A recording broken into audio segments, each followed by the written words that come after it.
representing its first offering in a new market segment is the McLaren 570S Coupe, a sports car which is the initial model from a family the company calls the Sports Series.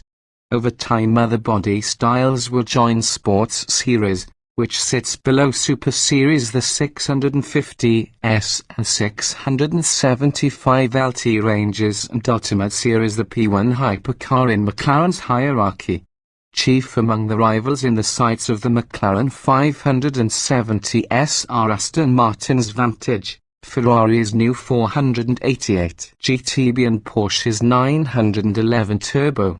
Lightweight and aerodynamically efficient, there are visual similarities to McLaren's existing range, especially at the front where the 570S features headlights mimicking the shape of the company's logo, but overall the newcomer is distinctive. It's designed to look athletic and functional, as though the aluminium bodywork is a skin tightly wrapped over the McLaren's skeleton. Aerodynamics have been at the forefront of the engineers' minds too, hence the air-deflecting blades at the front and flying buttresses at the rear of the car, improving airflow around the 570S Coupe's rear end, among many racing car-derived solutions.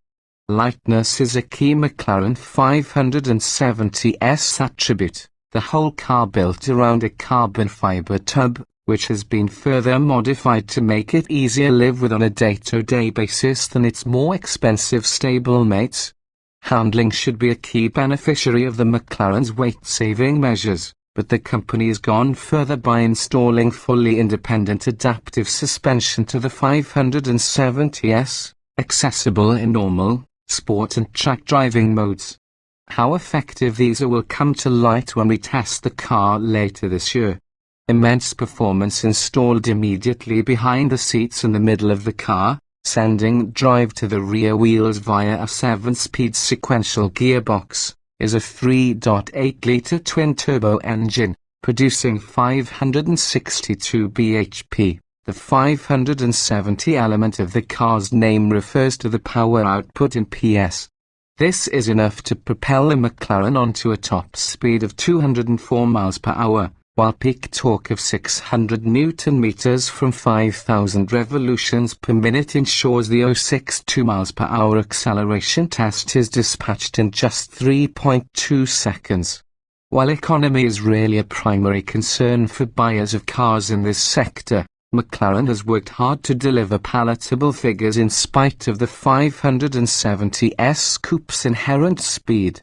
Overall fuel consumption is claimed to be 25.5 miles per gallon, although CO2 emissions of 258 gkm confirm the 570S is placed in VTCARTAX Band M, the most expensive at the time of its launch. Standard ceramic brakes ensure there's sufficient stopping power to negate the wealth of performance on tap as required. The enormous discs nestling behind 19-inch alloy wheels up front, 20 inches at the back, with ultra-low profile Bi-Leap Zero Corsa tires smeared around them. They're racing car derived too, but are claimed to deliver excellent grip on both road and track. An everyday supercar. High-end sports cars are not usually paragons of practicality, but McLaren has gone some way to ensure the 570S Coupe is its most usable model to date. Not only is it easier than its siblings to get in and out of, although it still features butterfly wing, or dihedral, doors, the 570S has comfort-oriented sports seats as standard. Racing alternatives are optionally available, in addition to an extra 150 litres of interior storage space. Leather upholstery and dashboard coverings are also included in the price, as are a digital instrument cluster and a 7-inch touchscreen for the infotainment and climate control functions. An extensive range of by McLaren bespoke options are also available, including special exterior and interior colors, schemes and a 12-speaker Bowers & Wilkins premium audio system with 1,280 watts of surround sound superiority. When can you buy one? McLaren is yet to reveal exactly how much the new 570S Coupe will cost, but we expect it to be significantly less expensive than the current entry-level 650S. Sales are due to begin later in 2015, but before then packers will drive the new car, delivering a thorough verdict in the full new McLaren 570S Coupe review. Performance. Choosing just which engine you want to maximize Mazda CX-3 performance isn't a protracted one, as there are just 3 engines available, 1 diesel and 2 petrols. After you've selected that, it's up to you whether you'd like to change gears yourself or let the automatic gearbox do it for you. Petrol engines going against contemporary convention. Mazda has followed its own furrow with a right-sizing program that sees it eschew smaller turbocharged units, which often promise much economy on paper but fail to deliver in the real world. Which is why, instead of the usual 1.6 or even 1-litre turbocharged petrol engines, the CX-3 has the choice of 2 2-litre units.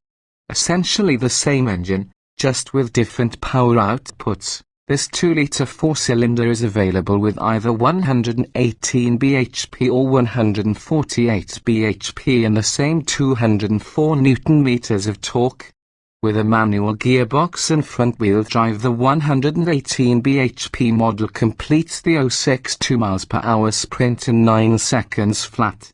Add the 6-speed automatic gearbox to that and the time slows by 0.9 seconds. If you want 4-wheel drive, you'll need to buy the more powerful 148 bhp model, only available with a manual transmission, which manages the same benchmark sprint in 8.7 seconds. That tiny difference is borne out on the road, with little extra performance on offer. The 118 bhp example feels plenty for a car of this type, and allied to the excellent chassis is just enough to have fun, assuming your car isn't crammed full of your peacefully sleeping children, that is. Smooth, happy to rev to 6,000 revolutions per minute in a bid to make its peak power figure, you'll enjoy working both it and the slickly engineered 6-speed manual gearbox to get the most from it. Diesel engines. Unlike with the petrol engines, you can have the sole 1.5-litre diesel with front and 4-wheel drive, as well as either the 6-speed automatic or manual gearboxes, depending on what trim level you select. There's 103 bhp and 270 Nm of torque on offer, the latter from just 1,600 revolutions per minute. That does tail off by 2,500 revolutions per minute, but it never feels quite as narrowed on the road, with a relatively linear spread of power and smooth, refined delivery. Allowed the front-wheel drive manual model sprints from 062 mph in 10.1 seconds, while the 4-wheel drive adds 0.4 of a second to the time, and the 4-wheel drive automatic takes 11.9 seconds.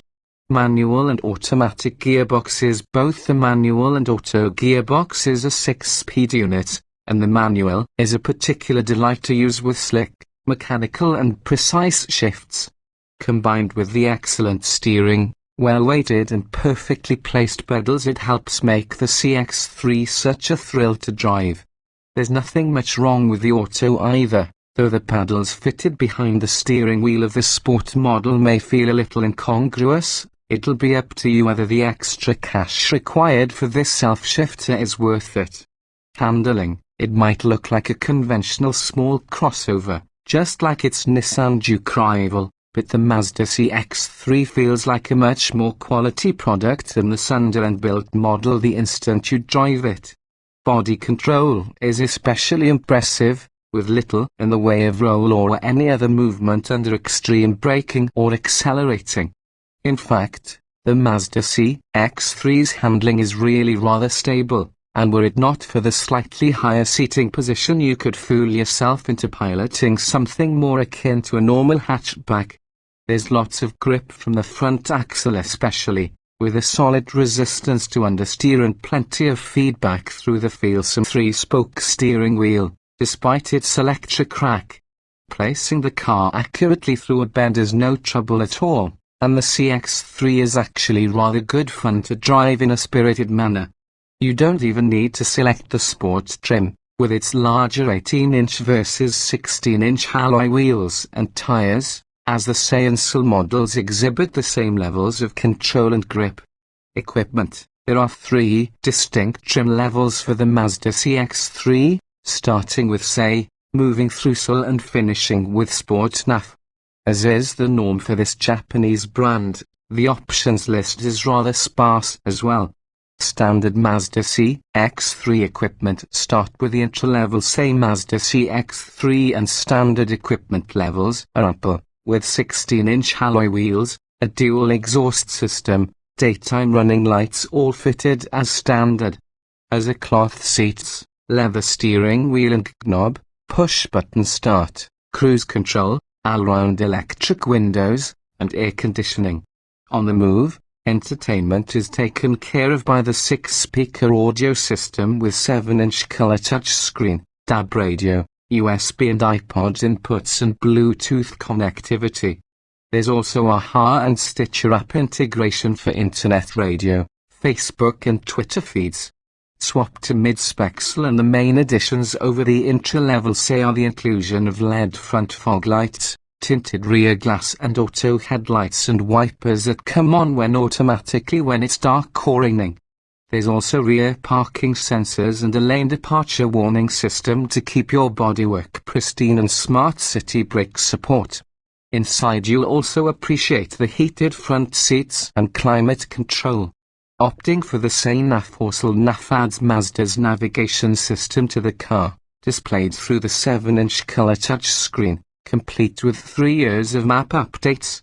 At the top of the lineup is the Sport NAF model, which as you would expect comes with satellite navigation as standard.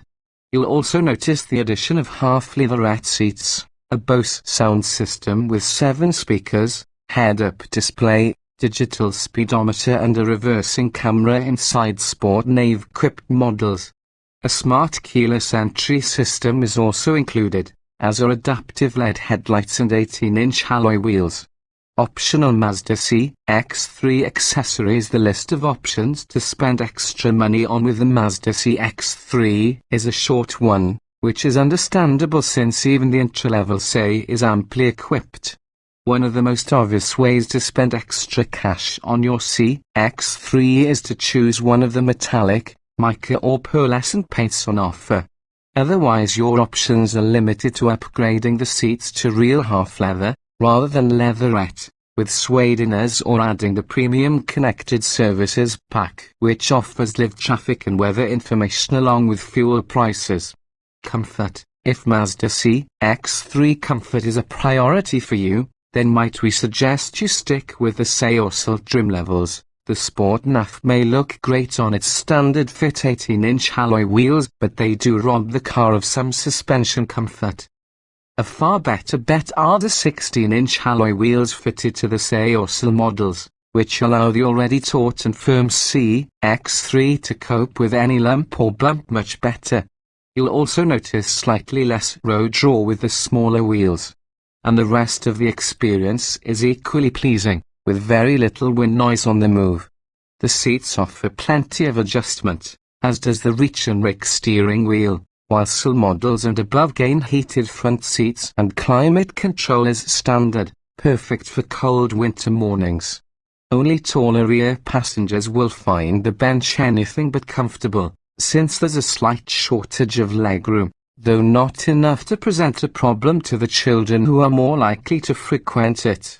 Practicality. With more room inside than a 2, Mazda CX-3 Practicality is comparable with other models in this hard-out class. The front seats are pushed out to the extremes of the car's width, both to improve room for those in the front and improve the view for those behind, who incidentally sit 37mm higher up. It doesn't feel the most spacious in the segment, but then neither is it the largest on the outside either, and depending on your driving position you may notice it a slight squeeze for legroom.